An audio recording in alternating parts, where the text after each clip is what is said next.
The saga continues. So, today's video, we're going to be talking about Patrick Kane.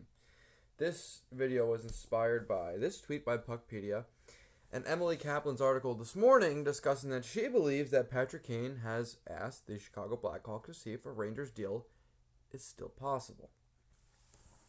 Puckpedia a few days ago after the Tyler Mott trade tweeted, due to popular demand, can the Rangers still fit Patrick Kane cap-wise? And yes. How the fuck did they do that? Well, this is how.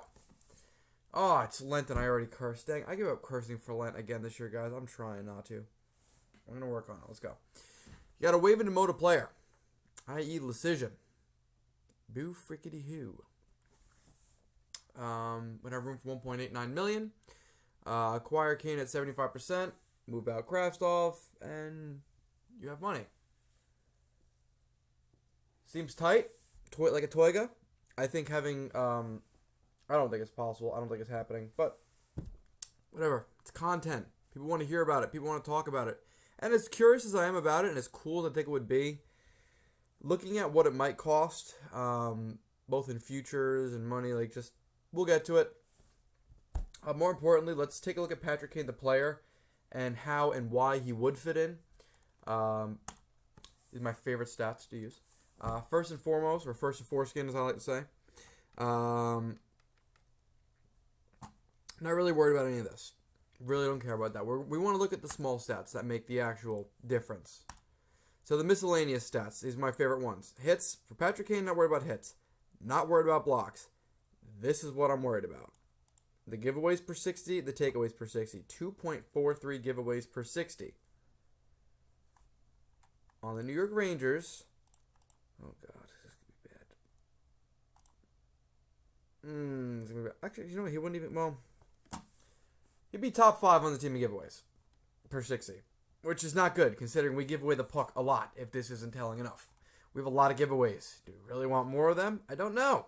I don't think so personally, but then again, he has a 1-3 takeaways per 60, which actually I don't even think would be top 10 on this team.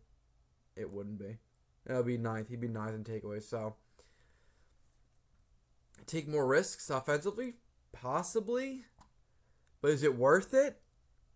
That's a lot of giveaways. Now, granted, some of the best players in the league, like Connor McDavid, have some of the highest giveaways per 60. But Connor McDavid is also almost at 2 points a game, whereas Patrick Kane's 12 points under, which is still, a good season, but really? I want Patrick Kane. I think Patrick Kane would be awesome, but we got to go with the give and the take, okay? And I'm going to give you my honest to God opinions, and we're going to look at these numbers, and we're going to make a decision. But I'm telling you right now, personally, I'm not really seeing it. But another one I like to look at is penalties, because penalties are a big thing with the New York Rangers, because there are games where we are just constantly penalized, taking dumb and stupid penalties, Jacob Trouba, and just doing stupid stuff that costs us time on attack. It costs us goals against. It costs us a lot. So, I love this circle. If you're looking for a supplement to help clean out your system a little bit, you'll be peeing a lot, but that circle is really good for you. Get the hydrate one. Highly recommended. Anyways, moving on. The penalties. Does not take a lot of penalties, but he also doesn't draw a lot of penalties either. So, it's it's not really... I don't know. I really don't know. This is such a tricky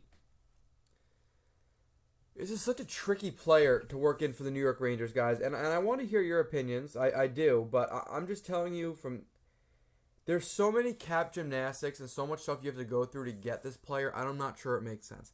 Now, the player I compare this to trade-wise, and I've already used this in a video before, is when the Rangers got Eric Staal. Eric Staal was having a down year. He was the captain of this team. He was royalty to his team. Yada, yada, yada. Blah, blah, blah. Wanted to go to the Rangers. It was high up on his list. Blah, blah, blah. It cost the Rangers 2 second-round picks and a C/B level prospect. In reality, that would cost the Rangers 2 second-round picks. And at this juncture, either Vitaly Kravtsov or a Jaden Grube or something like that. With the way the cap situation and the Rangers are right now, I'd imagine it's Vitaly Kravtsov that goes the other way. And they just lose him as nothing but a pure rental. Which... I don't know. Assuming that trade's made.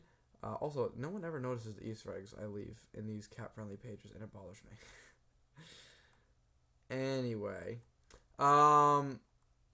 So the Rangers trade Kravtsov 2 second-round picks. They got Patrick Kane. They trade that to, I just used Anaheim as a placeholder and used a fourth-round pick, the Wildcat, for retaining on Ryan O'Reilly as a placeholder.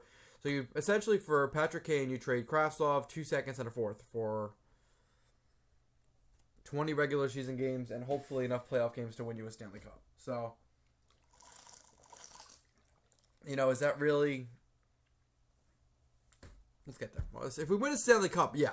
But this is what the Rangers are left with. That's a 3-year outlook for draft picks. This year you have a first, you don't have a second, you don't have a fourth, so you have 4 picks in the whole draft. The next year you have a first, not a second, not a third. First, not a second, a third, not a fourth. You have a fifth, a sixth, and a seventh, whatever. It's like, oh, guys, this is just so much give and take. And honestly, if you get Patrick Kane this year, you've committed to going all in this year, which means in future seasons you're not going to be able to go all in as you please.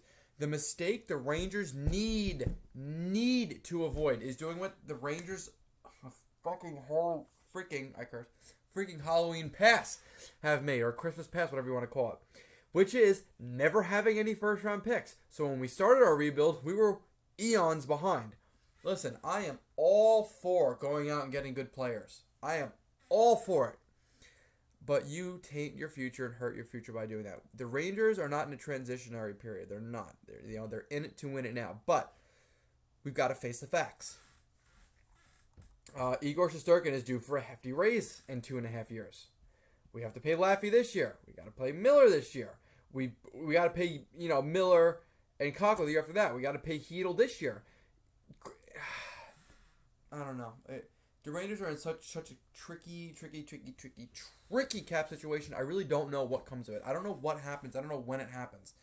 I could just tell you this right now. As great as Patrick Kane would be, and I think if the Rangers are going all in, balls to the wall, not holding back, make the move. Just do it.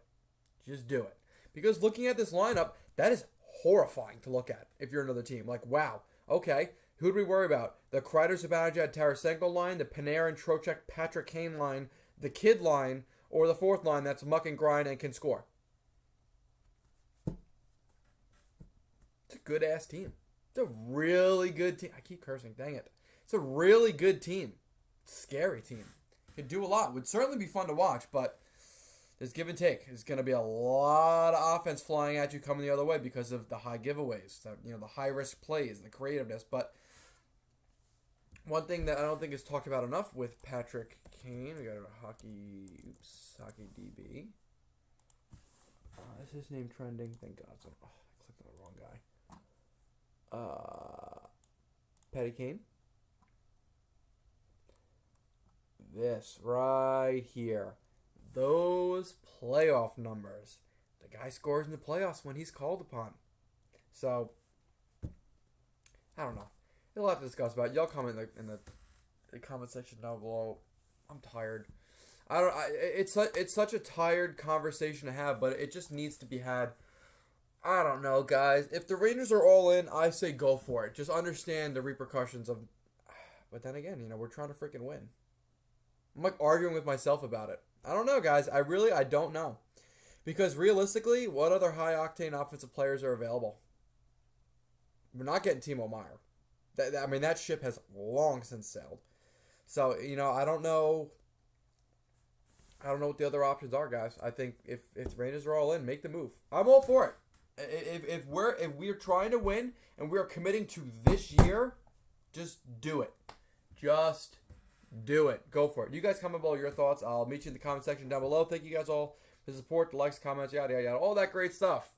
It's fun. I'm glad that we're building somewhat of a community. It makes it fun for me and for all of us. So yeah, comment y'all's thoughts down below, and we'll see. Rangers play tomorrow night. I believe tomorrow is against...